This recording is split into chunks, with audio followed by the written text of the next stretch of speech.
Let's get political analyst Professor Dirk Kotze, who joins us for reaction to the Gauteng Premier's address. Professor, very good evening to you. Thank you so much for your time. What did you make of what came out of the State of the Province address? Did it meet your expectations? I mean, some bold announcements there, and of course the big one around e-tolls finally being finalized.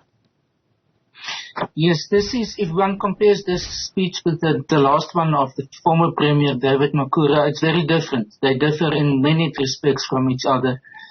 This speech by the new Premier, Lesufi, is much more concentrated on the township development, not so much on the development of big industries like what the Premier Makura has done to a large extent.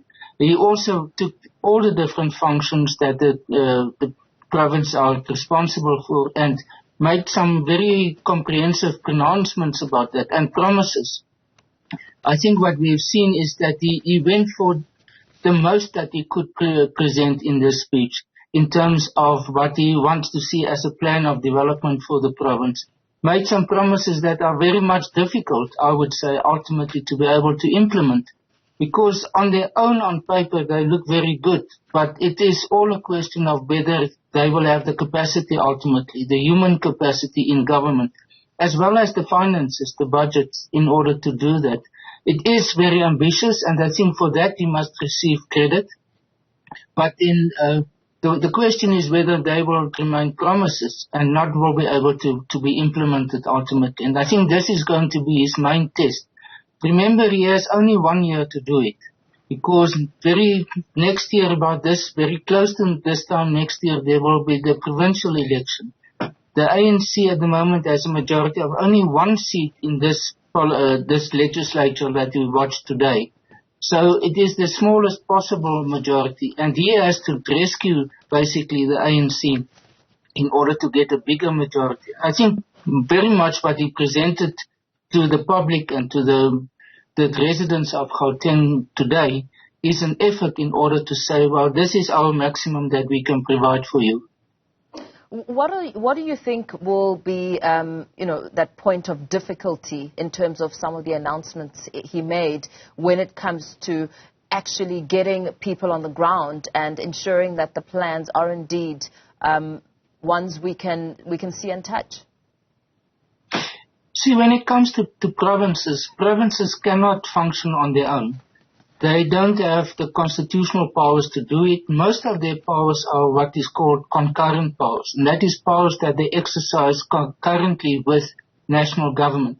He spoke a lot about education, for example, because that was his portfolio before he became the Premier. But at the same time, whatever he announced today depends very much on the national government of basic education or to be implemented ultimately. The same applies to healthcare. The same applies to security. That was his point of departure in his speech, to look at security and the policing of the province and how to deal with crime. Yeah. But it depends on the South African Police Service, which is a national force, which is a national group with a provincial component. And it is therefore going not to depend only on the province itself, but also on what will be the degree of support that the province will ultimately receive from the national or the national government departments and institutions. Yes, sir. Listening to a mixed bag of reactions there when it comes to what Lesufi had to deliver, but really speaking to what the EFF had to say, speaking about how can there be new police vehicles that will be procured when there are ambulances that are gathering dust with no drivers. Yes, I was thinking about those type of examples when I spoke a bit earlier on. Is that there is a shortage of all sorts of emergency vehicles, of fire brigades, of ambulances, of police vehicles. Now, obviously, these things are very important. So if we can implement it well, then it will be a miracle. It will be excellent in order to do that. But for it to be materializing, that I think is going to be his main challenge, is how to do it without the impediments of corruption, which is everywhere in provincial government also. He was talking about that there will be mechanisms using the Auditor General and other mechanisms and a type of a watchdog that they want to create for that. But that will be the first test. There has been such a widespread phenomenon. It has become such a widespread phenomenon, corruption in general and fraud and other forms of maladministration, that is the first thing that he will have to counter. So it's not about the plan per se. The plans look very good on paper, but it is the implementation of it and also the way in which it can be, the interest that's involved in it, because a lot of these things will have to be procured from outside government. I think what we are also seeing in this speech and presentation of a provincial plan is almost that government must do everything. It is about how many people new members of the police must be appointed, of how many new institutions must be established by the government itself. He talks about a provincial bank.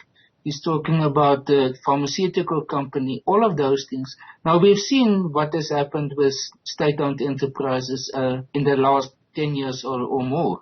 And those have become major challenges of how to manage that.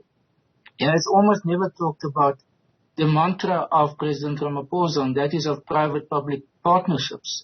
That's almost absent or has been absent in this presentation. So one will have to see how he's going to bring those elements together, given the fact that the private sector is so prominent in Gauteng as a province and can make such a major contribution to the province also.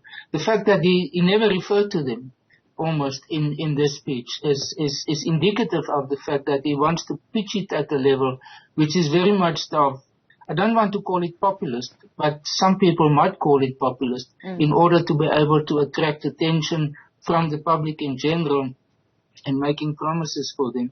I think it's on the one hand very good, but at the same time it's dangerous also, because if he cannot deliver on these promises, then it will be absolutely disastrous for the ANC. Yeah, absolutely. Very well. Thank you so much for weighing in. Of course, as one of those reacting to the State of the Province address said that the ANC is good at sabotaging its own plan. Professor Dirk Kotze, political analyst, thank you for your time.